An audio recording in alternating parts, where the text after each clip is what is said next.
El volante giraba inútilmente en mis manos mientras mi coche se lanzaba directo contra el roble, con los frenos completamente muertos. Y en ese momento aterrador, supe que mi propia hija acababa de intentar matarme. El impacto me lanzó hacia adelante, la bolsa de aire explotó en mi cara como una cruel bofetada del destino mismo. Cuando el mundo dejó de girar, me quedé sentada ahí, sangrando de la frente, pensando no en mis heridas, sino en la conversación que había tenido con Rachel apenas 12 horas antes. Debería empezar desde el principio, aunque ese principio ya me parece que ocurrió hace una vida entera.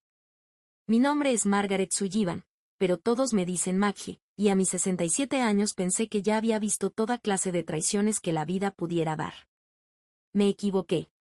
Todo comenzó hace 3 semanas, cuando mi esposo Robert falleció después de 43 años de matrimonio. Cáncer de pulmón, rápido y despiadado, del tipo que se lleva a un buen hombre antes de que esté listo para irse. Robert había sido banquero de inversiones, callado y meticuloso con el dinero, del tipo que leía reportes financieros como si fueran cuentos para dormir. Yo sabía que le había ido bien, pero nunca puse mucha atención a los números exactos. Ese siempre fue su terreno, no el mío. Al día siguiente del funeral, Rachel llegó a mi casa con su esposo, Brad, y su hijo de 16 años, Tyler. Yo todavía traía puesto el vestido negro, todavía sentía el vacío del duelo, cuando ella entró a mi cocina como si fuera dueña del lugar. Mamá, tenemos que hablar del testamento de papá, dijo, sin molestarse siquiera en darme el pésame ni preguntar cómo me sentía. Rachel, hija, no puede esperar.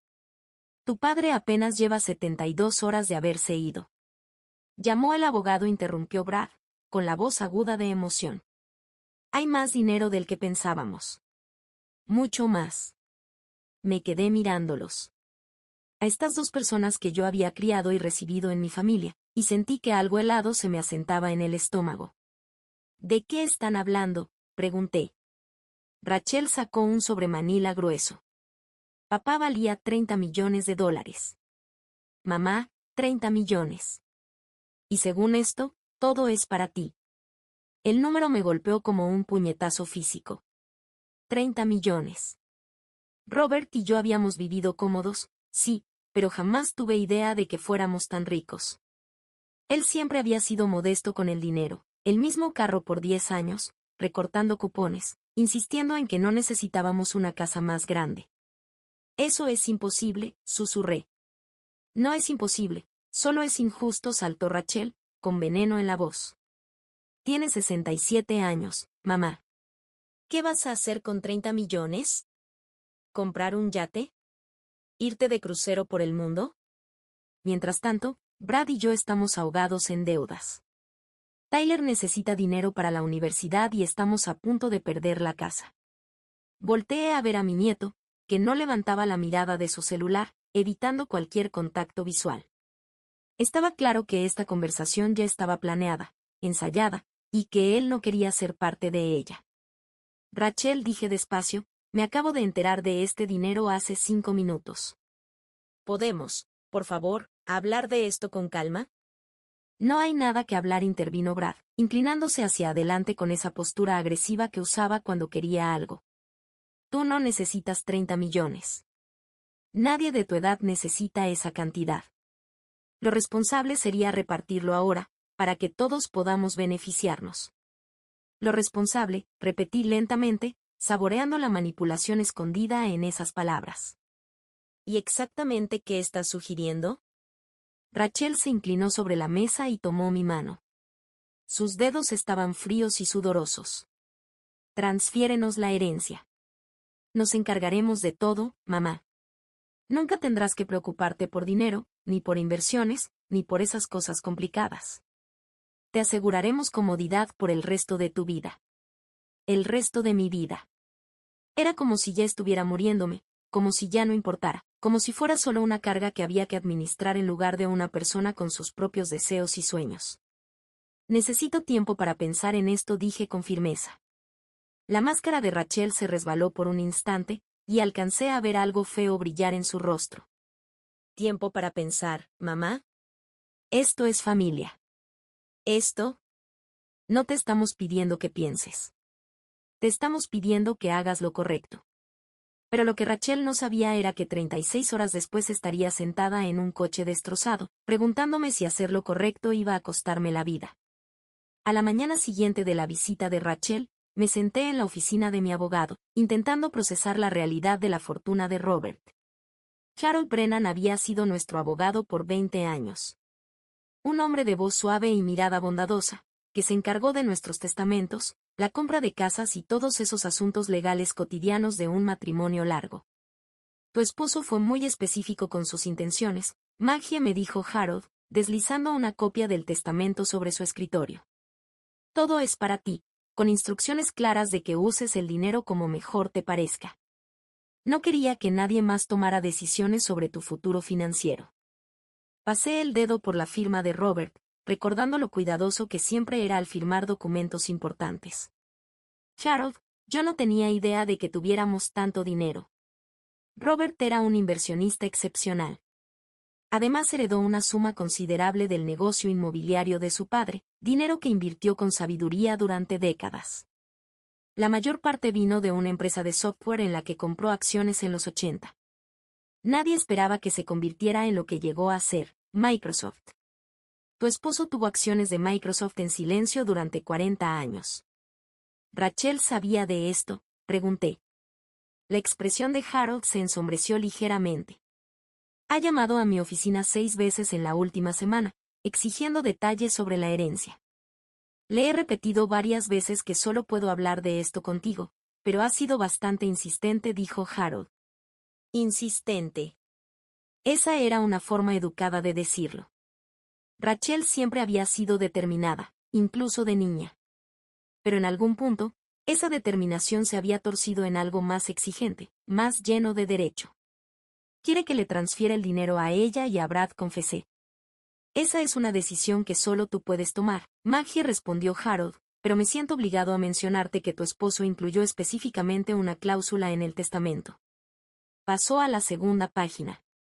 Si decides regalar más de la mitad de la herencia en el primer año, el resto irá a la Sociedad Americana contra el Cáncer. Robert fue muy claro con esto. Quiso asegurarse de que conservaras lo suficiente para vivir cómodamente, sin importar la presión familiar. Presión familiar. Robert lo había sabido. De alguna manera había anticipado exactamente lo que pasaría después de su muerte. Manejé de regreso a casa lentamente, pensando en el hombre con el que había estado casada 4 décadas. Robert nunca fue dramático ni confrontativo, pero siempre fue observador. Vio cómo el matrimonio de Rachel se deterioraba con los años, cómo los fracasos de los negocios de Brad se acumulaban, cómo nos miraban a nosotros, a nuestra casa, a nuestros coches, a nuestro estilo de vida, con creciente resentimiento. Me había protegido incluso después de morir. El teléfono sonaba cuando crucé la puerta de entrada. Rachel, por supuesto. Mamá, Brad y yo hemos estado hablando toda la noche. Ya tenemos un plan que funciona para todos. Rachel, ni siquiera he tenido tiempo de procesar. Tomaremos 25 millones, interrumpió, como si no hubiera dicho nada. Eso te deja 5 millones, que es más que suficiente para tus necesidades. Puedes quedarte en la casa, conservar tu coche, vivir exactamente como siempre, y nosotros nos encargamos de todas las inversiones para que no tengas que preocuparte por manejar tanto dinero. 5 millones. Me estaba ofreciendo dejarme una sexta parte de mi propia herencia, como si fuera un acto de generosidad. ¿Y si digo que no?, pregunté. El silencio se extendió demasiado. ¿Por qué dirías que no, mamá? Somos familia. La familia cuida de la familia. Tu padre trabajó toda su vida para construir este patrimonio, Rachel. Me lo dejó a mí porque confiaba en que tomaría buenas decisiones con él. Papá tampoco esperaba morirse a los 69, replicó de inmediato. Si hubiera vivido otros 20 años, no quedaría nada de todos modos. Lo habrías gastado en cuentas médicas, asilos y todas esas cosas caras que vienen con envejecer. Envejecer, como si hacerse viejo fuera una falla moral. Como si fuera algo egoísta que yo hacía solo para incomodarla. No te voy a dar 25 millones de dólares. Entonces 10 millones, mamá. Rachel bajó la voz, como si estuviera negociando algo razonable. Sé sensata. El negocio de Brad está quebrando, vamos atrasados con la hipoteca. Tyler necesita dinero para la universidad. Nos estamos ahogando mientras tú estás sentada sobre más dinero del que podrías gastar en 3 vidas. Dije que no. El silencio esta vez se sintió distinto, más frío. Estás cometiendo un error, mamá. Un error muy grande. La familia es todo lo que te queda ahora que papá ya no está. Quizás quieras pensar en lo que les pasa a las mujeres mayores que se aíslan de la gente que las quiere. Colgó antes de que pudiera responder, pero sus palabras me retumbaron en la cabeza por horas. Mujeres mayores que se aíslan. Sonaba casi como una amenaza, pero me repetí que estaba siendo paranoica. Era mi hija, no una extraña. Rachel estaba enojada y desesperada, pero ¿realmente sería capaz de hacerme daño? 3 días después dejé mi posición más que clara. Rachel y Brad vinieron a lo que llamaron una reunión familiar, aunque se sintió más como una intervención diseñada para desgastar mi resistencia. Mamá, ya hablamos de esto con Tyler, empezó Rachel, usando a mi nieto como palanca emocional. Está preocupado por ti, viviendo sola en esta casa tan grande con todo este dinero. ¿Qué pasa si alguien entra a robar? ¿Qué pasa si te pasa algo? A tu edad, un simple accidente podría ser fatal, añadió Brad. Mi edad, otra vez. No paraban de hablar de mis 67 años como si ya estuviera decrépita, incompetente, a medio camino de la tumba. Les agradezco su preocupación, dije con ironía, pero soy perfectamente capaz de cuidarme sola. ¿De veras, mamá? Rachel se inclinó hacia adelante, con ese tono condescendiente que usaba cuando quería sonar razonable. ¿Cuándo fue la última vez que revisaste una chequera? ¿Siquiera sabes cómo entrar a las cuentas de inversión de papá? Este tipo de dinero necesita administración profesional. No es algo que puedas simplemente improvisar. Tuve un negocio de contabilidad durante 15 años antes de casarme con tu padre, le recordé. Creo que puedo manejar mis propias finanzas. Eso fue hace 30 años. Las cosas han cambiado. Ahora todo está en línea, todo es complicado. Vas a cometer errores, perder dinero, dejar que te engañen asesores financieros que ven a una viuda anciana como un blanco fácil.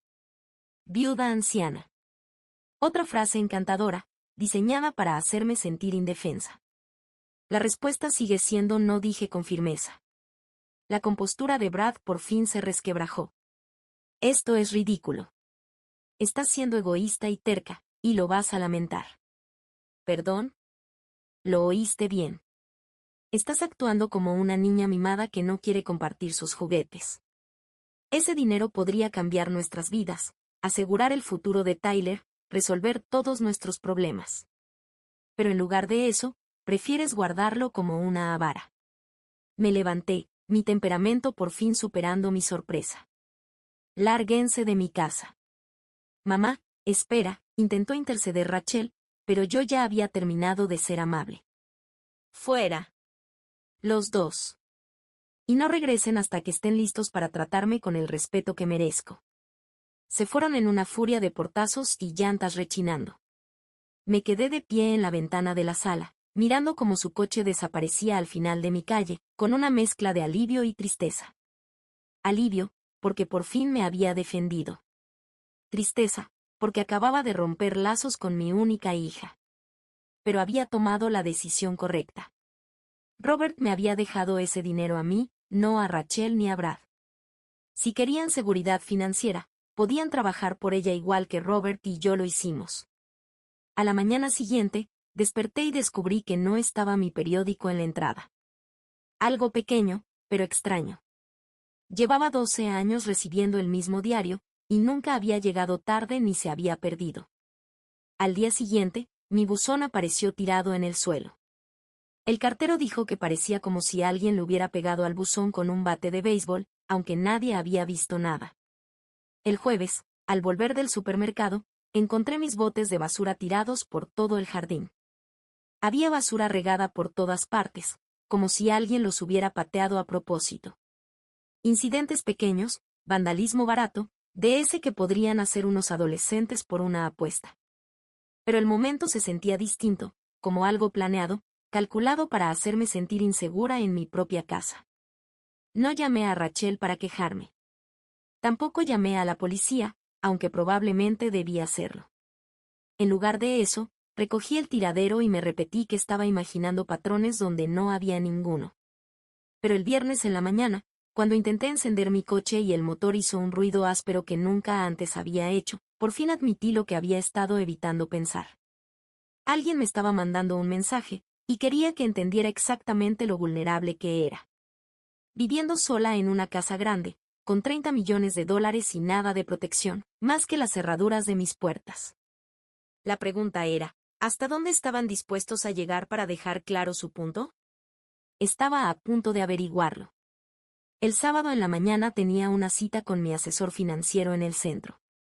Nada complicado, un recorrido de 20 minutos por vecindarios familiares para hablar sobre cómo invertir responsablemente la herencia de Robert.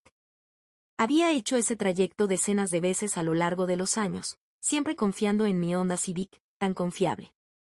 Debí haber sospechado cuando el pedal del freno se sintió esponjoso al echarme en reversa de la cochera.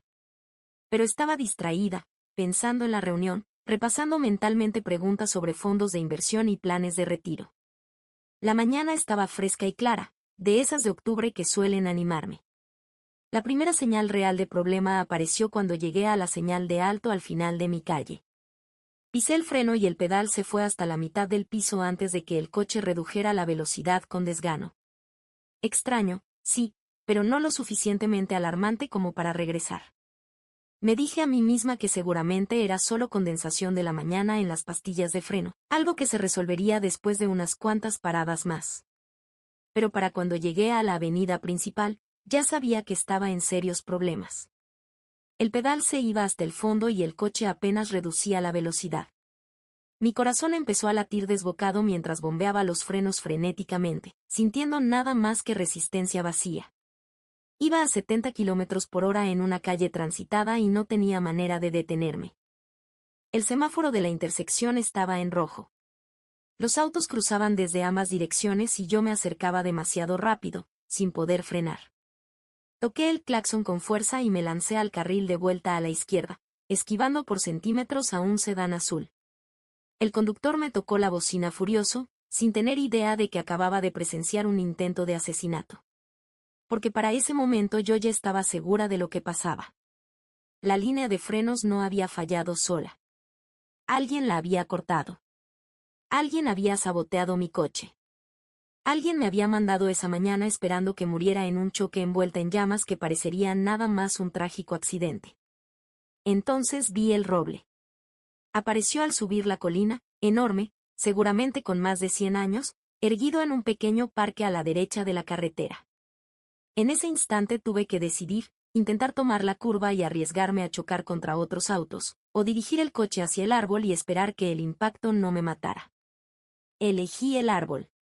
El volante giraba inútilmente en mis manos mientras el coche se lanzaba directo al roble, con los frenos completamente muertos.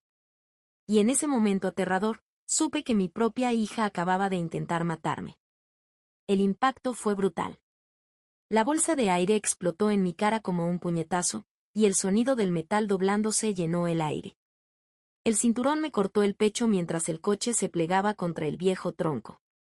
Por un momento, todo se volvió blanco y silencioso. Cuando mi visión se aclaró, estaba recargada hacia adelante contra la bolsa de aire desinflada, con un hilo de sangre escurriendo de un corte en la frente. Me dolía el pecho, me temblaban las manos, pero seguía viva. Milagrosamente, increíblemente viva. La gente corría hacia el coche, gritándome preguntas, llamando al 911. Un joven de mirada bondadosa forzó la puerta del lado del conductor y se arrodilló a mi lado. Señora, no se mueva. La ambulancia ya viene. Va a estar bien. Pero mientras esperaba la ayuda, una idea no dejaba de dar vueltas en mi mente. Esto no había sido un accidente. Alguien había intentado matarme por $30 millones, y había fallado. Lo que significaba que probablemente lo intentarían de nuevo. Y yo tenía una muy buena idea de quién era ese alguien. Los paramédicos llegaron en minutos, revisando mi pulso, alumbrándome los ojos, haciendo las preguntas de rutina sobre dolor y mareos. Contesté con honestidad. Estaba herida, pero no de gravedad. Sacudida, pero coherente. Tuvo muchísima suerte, dijo el paramédico principal mientras me subían a la ambulancia. Los coches casi nunca sobreviven impactos así. Ese árbol seguramente le salvó la vida al detenerla antes de que chocara contra algo peor. ¿Suerte? Si tan solo supiera lo desafortunada que en realidad había sido. En el hospital, mientras los doctores me cosían la frente y me sacaban radiografías de las costillas, tuve tiempo de pensar. Alguien había saboteado mi coche contando con que yo muriera en ese choque. Si hubiera muerto, Rachel habría heredado todo. No habría habido tiempo de que entrara en vigor la cláusula de 1 año en el testamento de Robert. Pero yo estaba viva, y ahora sabía exactamente de qué era capaz mi amorosa hija. La pregunta era, ¿qué iba a hacer al respecto? Me dieron de alta esa misma noche con una conmoción, 3 heridas suturadas y las costillas golpeadas que me dolerían durante semanas. Rachel apareció justo cuando me estaban dando de alta, interpretando el papel de la hija preocupada con una dedicación digna de un Oscar. «Ay, mamá, gracias a Dios que estás bien», dijo, corriendo a abrazarme. Cuando me llamó el hospital me aterré. Llegué tan rápido como pude. ¿El hospital la llamó? Interesante. En todos mis formularios médicos aparecía como soltera. La muerte de Robert había cambiado ese estatus, lo que significaba que Rachel ya no era mi contacto de emergencia. Y, sin embargo, de alguna manera había sido notificada a las pocas horas de mi accidente. ¿Cómo supiste que estaba aquí?, pregunté con cautela. Tyler lo vio en redes sociales, respondió sin titubear. Alguien subió un video de tu coche estrellado contra ese árbol. Estábamos muertos de preocupación. ¿Un video? Por supuesto. En el mundo de hoy, toda tragedia se convierte en entretenimiento para desconocidos con teléfonos inteligentes.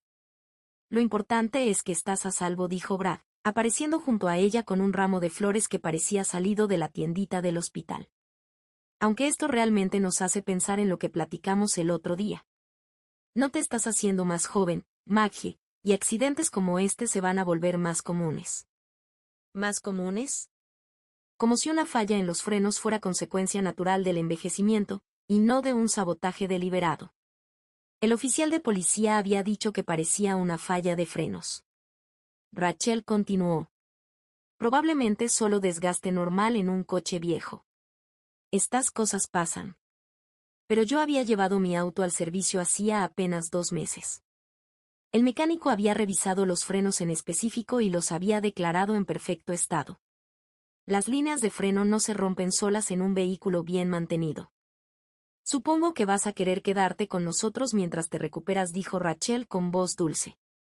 No deberías estar sola ahora, no con una conmoción. ¿Qué tal si te caes? ¿Qué tal si algo pasa en la noche? La oferta sonaba generosa, cariñosa, justo lo que una hija amorosa debería sugerir. Pero lo único en lo que podía pensar era en lo conveniente que sería para ellos tenerme bajo su techo, vulnerable y aislada de cualquiera que pudiera hacer preguntas incómodas. Gracias, pero estaré bien en mi casa, dije con firmeza. Mamá, sé razonable. Apenas puedes caminar sin hacer gestos de dolor. Necesitas que alguien te cuide. Dije que estaré bien. La máscara de Rachel se resbaló apenas un poco, lo suficiente para dejarme ver la frustración debajo. Había orquestado todo, la falla en los frenos, el accidente casi fatal, la estancia en el hospital, todo para colocarse como mi salvadora, la hija devota que cuidaba a su madre indefensa. Mi negativa estaba arruinando su guión. Bueno, por lo menos déjanos llevarte a casa, dijo Brad. Tu coche quedó destrozado y no estás en condiciones de pedir un taxi. Acepté el aventón porque no tenía muchas opciones. Pero me senté en el asiento trasero estudiando sus rostros en el retrovisor, buscando señales, pistas de culpa o nerviosismo. Rachel hablaba nerviosa sobre terapia física y servicios de asistencia en casa. Brad me lanzaba miradas rápidas desde el espejo, con una expresión imposible de descifrar. Al llegar a mi casa, insistieron en entrar, revisar las cerraduras, asegurarse de que tuviera todo lo necesario. Su preocupación se sentía sofocante, fingida, como actores exagerando sus papeles. Prométeme que vas a llamar si necesitas algo, dijo Rachel finalmente, preparándose para irse. Lo que sea, mamá. Estamos aquí para ti. Cuando se marcharon, me quedé sentada en la sala con las luces apagadas, pensando que alguien había intentado matarme hoy, y que ese alguien era, casi con certeza, mi propia hija. Esa certeza debería haberme destruido, debería haberme lanzado a una espiral de dolor y negación. En lugar de eso, sentí algo que no esperaba. Claridad. Si Rachel estaba dispuesta a cometer un asesinato por $30 millones, no iba a detenerse solo porque el primer intento había fallado. Iba a intentarlo de nuevo, probablemente muy pronto, y la siguiente vez podría tener éxito, a menos que yo la detuviera primero. Pero para detenerla necesitaba pruebas. Algo más sólido que sospechas y coincidencias. Necesitaba evidencia que pudiera sostenerse en un tribunal. Evidencia que la desenmascarara por lo que realmente era. El lunes por la mañana llamé a una compañía de seguridad y mandé instalar cámaras en toda mi casa. Pequeñas cámaras inalámbricas capaces de grabar todo y subir el material a un servidor en la nube. La técnica, una joven llamada Sara, fue profesional y discreta. ¿Le preocupa que entren a robar?, preguntó mientras colocaba una cámara cerca de la puerta principal. Me preocupa la gente que podría querer hacerme daño, respondí con honestidad. Se detuvo un momento, estudiando mi rostro lleno de moretones y la frente vendada. Estas cámaras van a grabar absolutamente todo. Se activan con movimiento, son de alta definición y tienen visión nocturna. Si alguien intenta algo, lo vamos a atrapar. Perfecto, dije. Eso es exactamente lo que necesito. Las cámaras llevaban grabando apenas 4 días cuando registraron algo que me heló la sangre. Estaba revisando las grabaciones en mi laptop, adelantando entre horas de cuartos vacíos y rutinas normales, cuando vi movimiento en mi cocina a las 2:17 de la mañana. Rachel tenía una llave de mi casa. Se la había dado años atrás para emergencias. Pero esto no era una emergencia. Esto era reconocimiento. Se movía por mi cocina como un fantasma, abriendo alacenas, revisando mis frascos de medicinas, examinando lo que había en el refrigerador. No robaba nada, solo reunía información. Después de 10 minutos pasó a mi despacho, donde fotografió con su celular los documentos que tenía en el escritorio. Pero lo más escalofriante llegó cuando entró a mi recámara, donde yo dormía a apenas 5 metros de distancia. La cámara infrarroja la captó con total claridad mientras me observaba por casi un minuto, con una expresión fría y calculadora. Me estudiaba como si fuera un problema que necesitaba resolver. Después se fue tan silenciosamente como había llegado. La grabación de la noche siguiente fue todavía peor. Esta vez Brad estaba con ella. Venían preparados con guantes de látex y pequeñas herramientas, y pasaron 1 hora registrando mi casa de manera meticulosa. Encontraron mi escondite de efectivo en el cajón del buró. Fotografiaron mi tarjeta del Seguro Social y mi acta de nacimiento. Incluso tomaron fotos de mis frascos de medicinas, seguramente investigando qué pasaría si de pronto tomaba una sobredosis. Pero lo que escuché por el micrófono de la cámara fue lo que me convenció de que estaba tratando con personas que ya habían cruzado un límite del que no había regreso. Lo de los frenos no funcionó, susurró Brad mientras revisaban mi escritorio. Es más dura de lo que pensábamos. O más suertuda, respondió Rachel. Pero la suerte se acaba, sobre todo para las viejas que viven solas. ¿Cuál es el plan B? Rachel levantó uno de mis frascos de medicinas. Era el que contenía el medicamento para la presión arterial que debía tomar todos los días. Un infarto. Totalmente creíble a su edad, sobre todo después de un accidente traumático. Un poco de potasio extra en su sistema y parecerá causa natural. ¿Cuánto potasio? Lo suficiente para detenerle el corazón, pero no tanto como para que salga en una autopsia básica. He estado investigando en Internet. La clave es que parezca que se confundió con las dosis. Que tomó demasiadas pastillas por accidente o mezcló medicamentos que no debía combinar.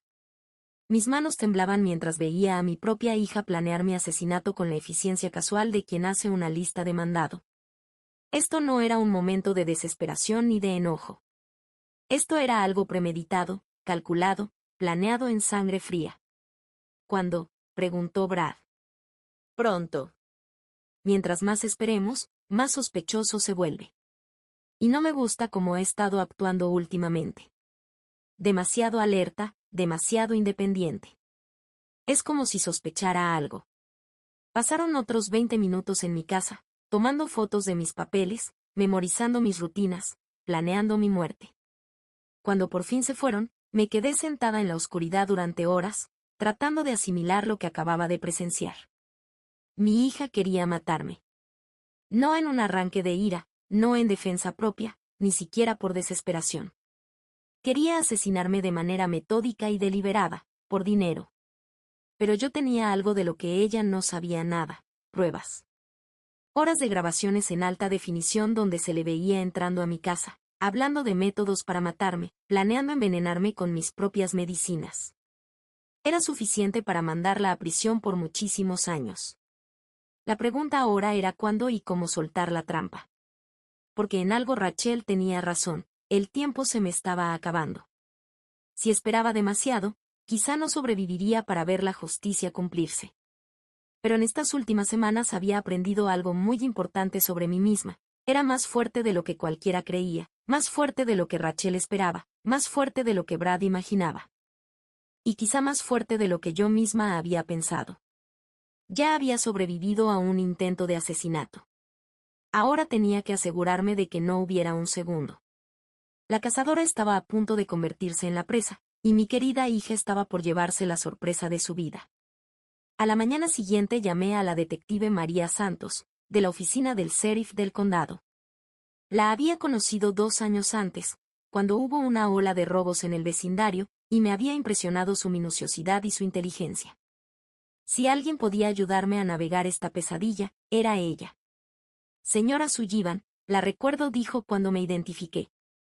¿En qué puedo ayudarla hoy? Necesito reportar una conspiración para cometer un asesinato, respondí, con la voz más firme de lo que realmente sentía. Mi hija y su esposo están planeando matarme por mi herencia. Hubo una breve pausa. Señora, esas son acusaciones muy serias. ¿Puede venir a presentar un reporte formal? Tengo pruebas en video, insistí. Varias grabaciones de ellos entrando a mi casa, discutiendo métodos para matarme y planeando envenenarme con mi propia medicina. El silencio esta vez fue más largo. Señora Sullivan, necesito que venga de inmediato y traiga esas grabaciones con usted. 1 hora después, estaba sentada en la oficina de la detective Santos, observando cómo su rostro cambiaba mientras revisaba las imágenes en mi computadora. Su expresión se oscurecía minuto a minuto, y para cuando vio la sesión nocturna de Rachel y Brad planeando mi muerte, prácticamente irradiaba furia. Esto es increíble, murmuró, pausando el video en un momento especialmente incriminatorio, justo cuando Rachel explicaba cuánta cantidad de potasio bastaría para provocar un infarto mortal. Su propia hija. Lo sé, es difícil de creer. Oh, yo sí lo creo, me interrumpió la detective Santos. Llevo 15 años en este trabajo, señora Sullivan. He visto hijos matar a sus padres por mucho menos que $30 millones. Lo que no puedo creer es lo casual que lo discuten, como si estuvieran planeando una cena. Se recargó en su silla, estudiándome con atención. La pregunta es, ¿qué quiere hacer al respecto? Tenemos suficiente evidencia para arrestarlos a ambos por conspiración. Pero si actuamos demasiado rápido, podrían alegar que todo era solo plática, que nunca pensaban llevarlo a cabo.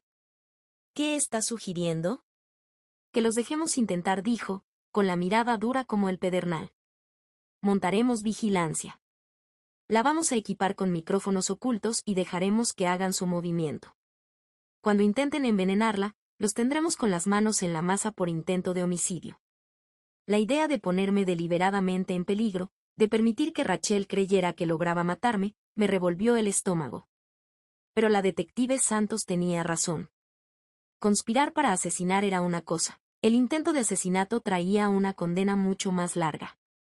¿Y cómo me van a mantener a salvo mientras intentan matarme?, pregunté. Tendremos oficiales alrededor de su casa, personal médico listo y usted llevará un micrófono que será monitoreado constantemente. En cuanto hagan su movimiento, intervendremos. Pensé en Robert, en la vida que habíamos construido juntos, en la hija que había criado y que ahora planeaba mi muerte. Él hubiera querido justicia. Él hubiera querido que Rachel enfrentara las consecuencias de sus decisiones. Está bien, dije al fin. Hagámoslo. La detective Santos esbozó una sonrisa sombría. Bien, porque le diré algo, señora Sullivan, gente como su hija no se detiene, hasta que alguien los detiene. Esta podría ser su única oportunidad de asegurarse de vivir para disfrutar la herencia que su esposo le dejó. Pasamos las siguientes 2 horas planeando la operación. Yo seguiría con mi rutina normal, como si no sospechara nada. Cuando Rachel y Brad hicieran su movimiento, yo llevaría un micrófono y fingiría ser su víctima. La policía estaría vigilando todo, lista para intervenir en cuanto mi vida estuviera en verdadero peligro. Una cosa más, añadió la detective Santos mientras yo me preparaba para irme. Pase lo que pase, no intente hacerse la heroína.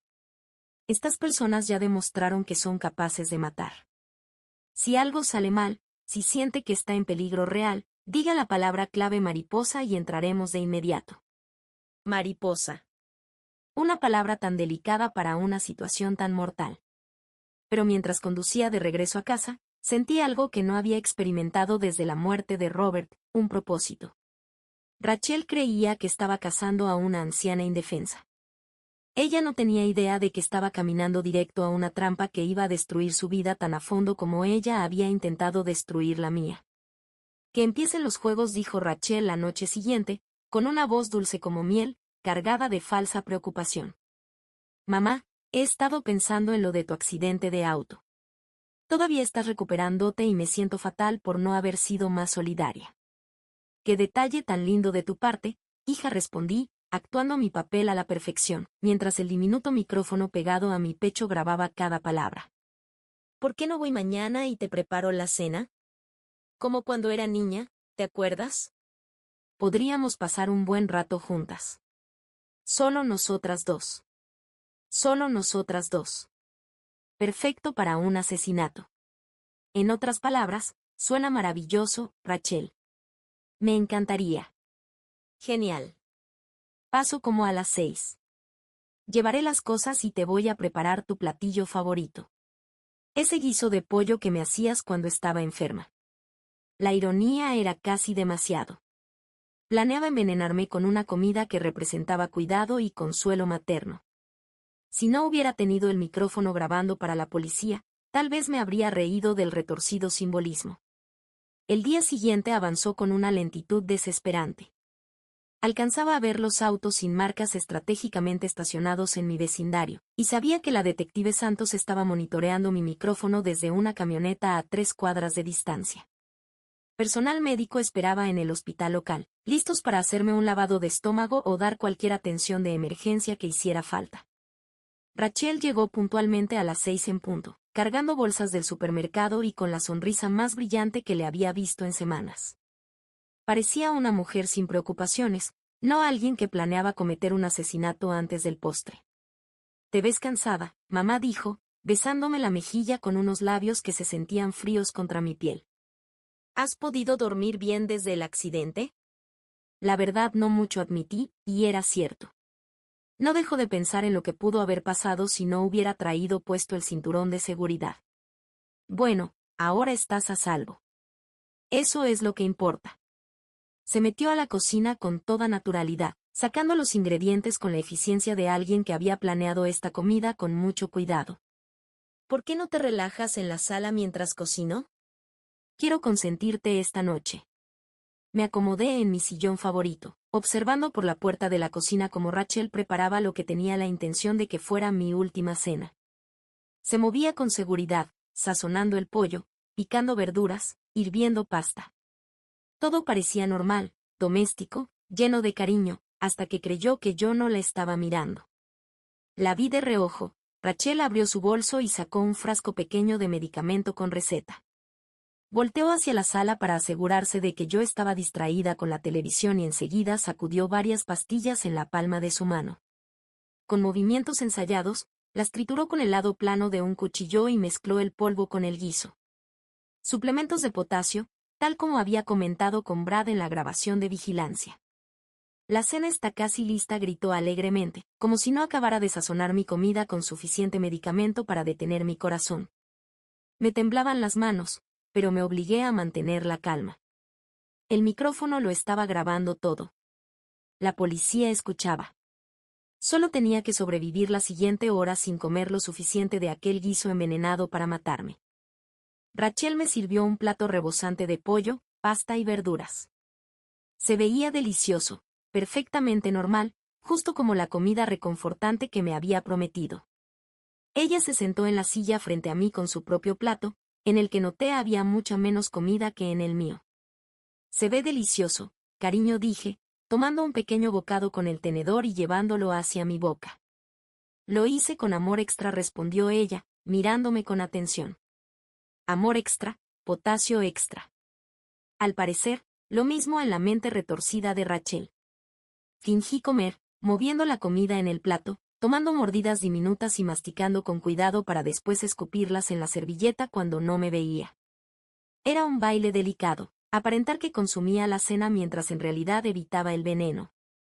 Después de 20 minutos, Rachel empezó a verse preocupada. No estás comiendo mucho, mamá. ¿Pasa algo con el guiso? Está delicioso, hija. Supongo que no tenía tanta hambre como pensé. Pero necesitas recuperar fuerzas, sobre todo después del accidente. Mira, déjame calentártelo. A veces la comida sabe mejor bien caliente.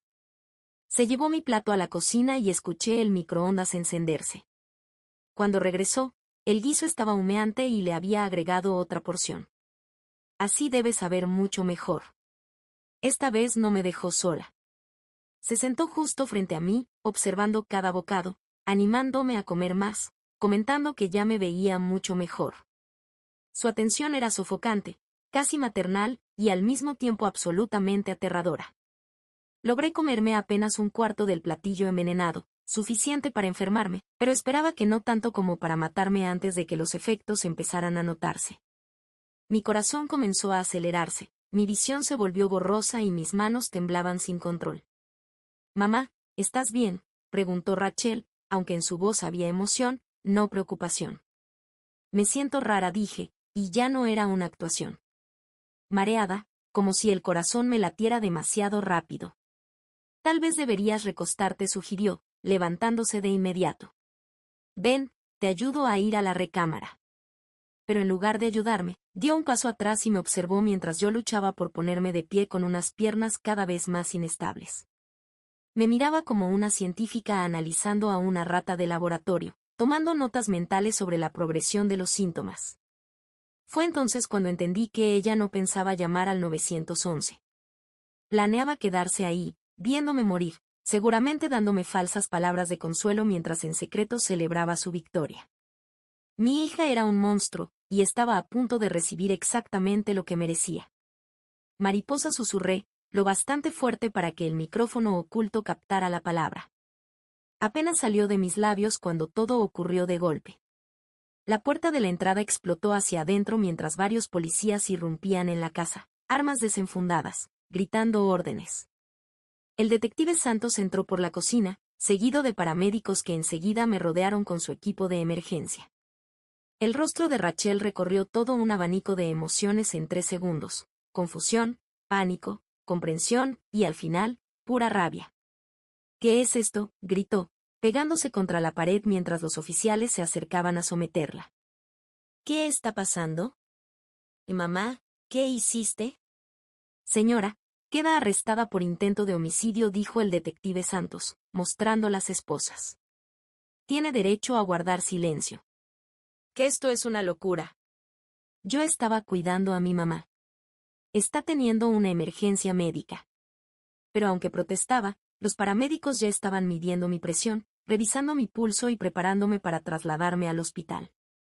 Mi corazón latía peligrosamente rápido, y mi cuerpo luchaba por procesar la sobredosis de potasio que había ingerido a propósito. «Necesitamos hacerle un lavado de estómago», dijo uno de los paramédicos, «y ponerla en monitoreo cardíaco de inmediato». No», gritó Rachel, forcejeando contra las esposas. «No entienden. Ella está confundida, paranoica. Desde que papá murió se comporta raro». El detective Santos levantó el celular de Rachel, que estaba reproduciendo la grabación obtenida con mi micrófono oculto. Señora, la tenemos grabada discutiendo métodos de asesinato con su esposo. Tenemos video de ti entrando a escondidas a la casa de tu mamá varias veces, y acabamos de verte en cámara envenenando su comida con pastillas de potasio trituradas, dijo el detective. La pelea se apagó en Rachel de inmediato. Se dejó caer contra la pared, con la cara pálida y sin expresión, paralizada por el shock.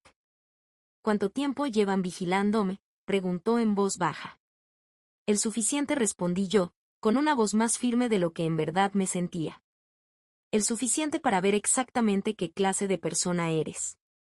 Mientras los paramédicos me subían a la camilla, alcancé la mirada de Rachel por última vez.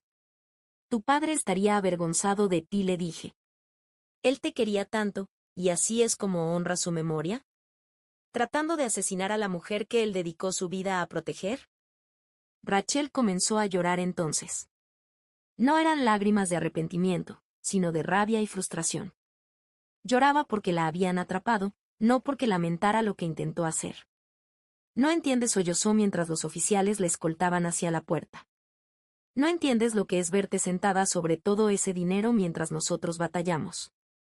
No era justo. No estaba bien. El asesinato nunca está bien, dijo con firmeza el detective Santos.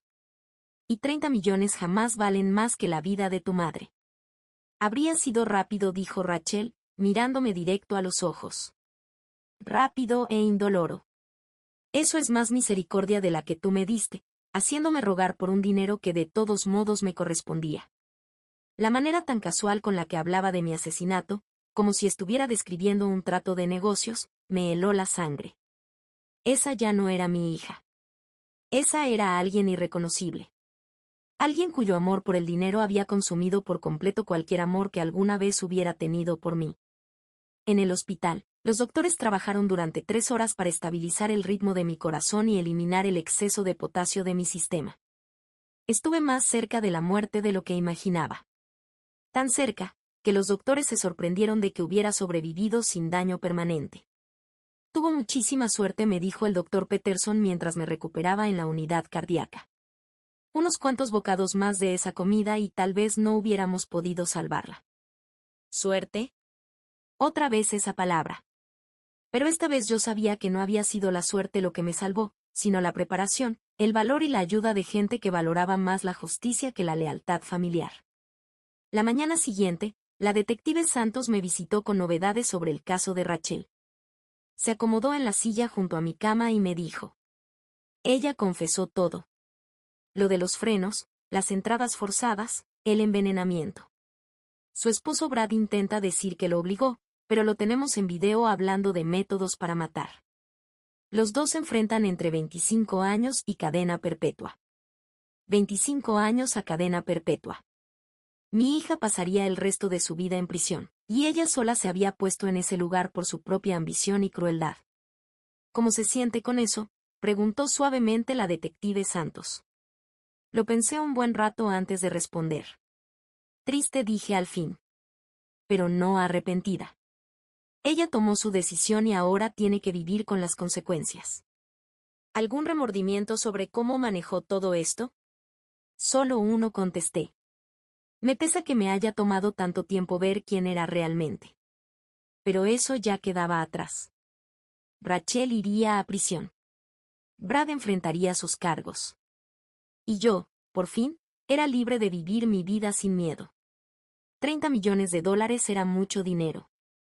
Pero mi vida real, aquella donde podía dormir tranquila sin temer que me mataran en mi propia cama, no tenía precio.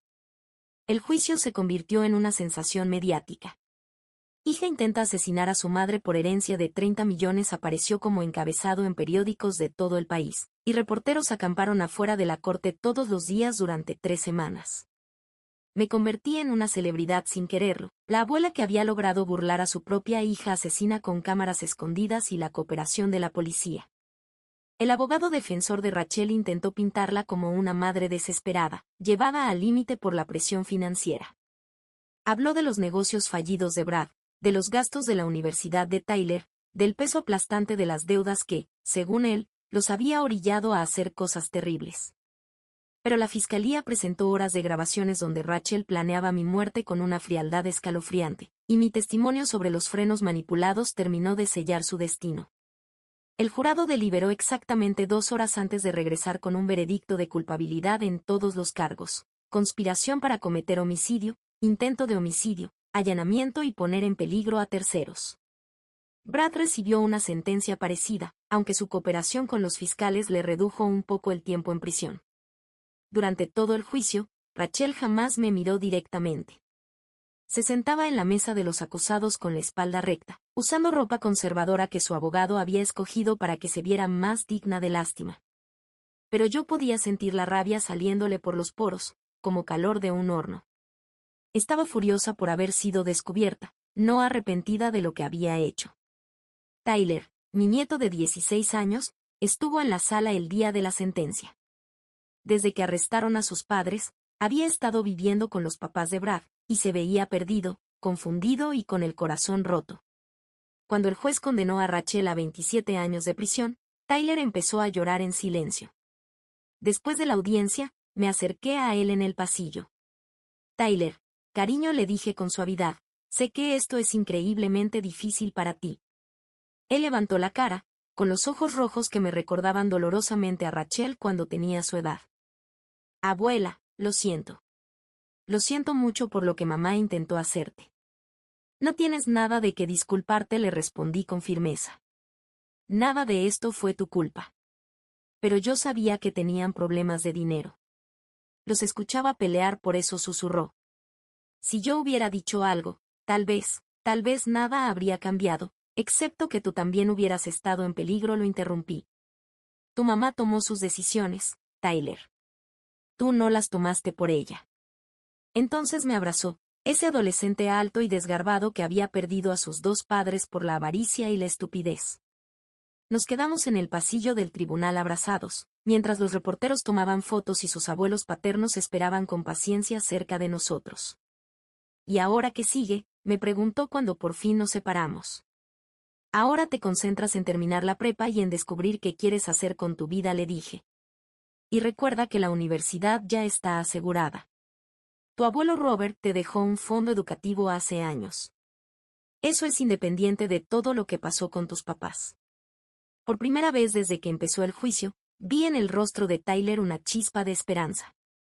¿De verdad?, preguntó incrédulo. De verdad, cariño. Tu abuelo te quería mucho. Quería asegurarse de que tuvieras oportunidades, pasara lo que pasara. 6 meses después de que terminara el juicio, hice algo que sorprendió a todos, incluso a mí misma. Fundé una organización en nombre de Robert, dedicando $25 millones a apoyar a adultos mayores que estaban siendo explotados financieramente por sus propios familiares. Los 5 millones restantes eran más que suficientes para que yo viviera cómodamente el resto de mi vida. La Fundación Robert Sullivan para la Protección de los Adultos Mayores ofrecía asistencia legal, servicios de consejería y viviendas seguras para ancianos a quienes sus hijos o nietos les robaban, manipulaban o incluso intentaban hacerles daño. Resultó ser un problema mucho más común de lo que yo jamás hubiera imaginado. La detective Santos, que se había convertido en amiga mía durante la investigación, me ayudó a entender la magnitud del problema. El abuso a personas mayores es uno de los crímenes de más rápido crecimiento en Estados Unidos, me explicó una tarde, mientras tomábamos café. Y en alrededor del 60% de los casos, los responsables son familiares. Lo que Rachel te hizo no fue inusual, Maggie. Lo inusual fue que quedara tan bien documentado. La primera clienta de la fundación fue una mujer de 73 años llamada Dorothy, cuyo hijo había estado falsificando su firma en cheques y vaciando poco a poco todos sus ahorros. Su historia era dolorosamente parecida a la mía, con la diferencia de que Dorothy no tenía cámaras escondidas ni $30 millones para protegerse. Jamás pensé que mi propio hijo me robaría, me confesó en nuestra primera reunión. Yo lo crié, lo amé, confié en él completamente. ¿Cómo pudo hacerme esto? Era la misma pregunta que yo me había hecho sobre Rachel cientos de veces. Y siempre llegaba a la misma respuesta. Hay personas que valoran más el dinero que el amor, y el hecho de que sean de tu sangre no te libra de esa crueldad. Pero ayudar a otras víctimas fue sanando algo en mí que ni siquiera sabía que estaba roto. Cada adulto mayor al que apoyábamos, cada familiar al que llevábamos a juicio, cada dólar que lográbamos recuperar, todo se sentía como justicia. Justicia para ellos, para Robert, para mí y para cada padre o madre traicionado por su propio hijo. Tyler se graduó de la preparatoria con honores y entró a la universidad ese otoño, eligiendo la carrera de justicia criminal. Decía que quería trabajar algún día en la aplicación de la ley para ayudar a personas como su abuela, víctimas de quienes más confiaban. Quiero asegurarme de que lo que te pasó a ti no le vuelva a pasar a nadie más, me dijo en su fiesta de graduación. Al verlo, a ese joven inteligente y compasivo que había salido de una situación familiar tan terrible conservando su integridad intacta, sentí algo que no me esperaba. Gratitud. No gratitud por lo que Rachel había hecho, sino por lo que sus acciones habían dejado al descubierto. Me mostraron que era más fuerte de lo que jamás imaginé, que podía sobrevivir a la traición y enfrentar la injusticia. Me llevaron a encontrar un propósito que le dio sentido al legado de Robert y a mi propia vida. Y me demostraron que, a veces, la herencia más valiosa no es el dinero, sino la certeza de que tienes el valor para proteger lo que más importa. 2 años después de la condena de Rachel, recibí una carta suya desde la cárcel. El sobre se quedó sobre mi mesa de la cocina durante 3 días antes de que reuniera el valor para abrirlo. No estaba segura de querer leer a la hija que había intentado asesinarme, pero al final la curiosidad le ganó a la cautela. La carta tenía 5 páginas escritas a mano, con la caligrafía impecable que Rachel había perfeccionado en la escuela católica. Hablaba de su vida en prisión, de su compañera de celda que le estaba enseñando a pintar, de las clases que tomaba para obtener su licenciatura. Durante 4 páginas y media sonaba casi como la hija que recordaba, la de antes de que la avaricia envenenara su corazón. Pero el último párrafo dejó claro que la cárcel no la había cambiado tanto como yo esperaba. Sé que probablemente piensas que soy una persona terrible, escribió. Pero quiero que entiendas que todo lo que hice nació del amor. Amor por mi familia, amor por mi hijo, miedo de perder todo lo que habíamos construido con tanto esfuerzo. Tal vez mis métodos fueron incorrectos, pero mis intenciones vinieron del lugar correcto. Espero que algún día puedas perdonarme y podamos tener algún tipo de relación otra vez. Tyler nos necesita a las 2 en su vida. Amor. Ella seguía llamándole amor. Eso mismo que la había llevado a sabotear mi coche y a envenenar mi comida. Aún después de 2 años en prisión, Rachel no podía reconocer que lo suyo había sido puro egoísmo disfrazado de devoción familiar. Nunca respondí esa carta.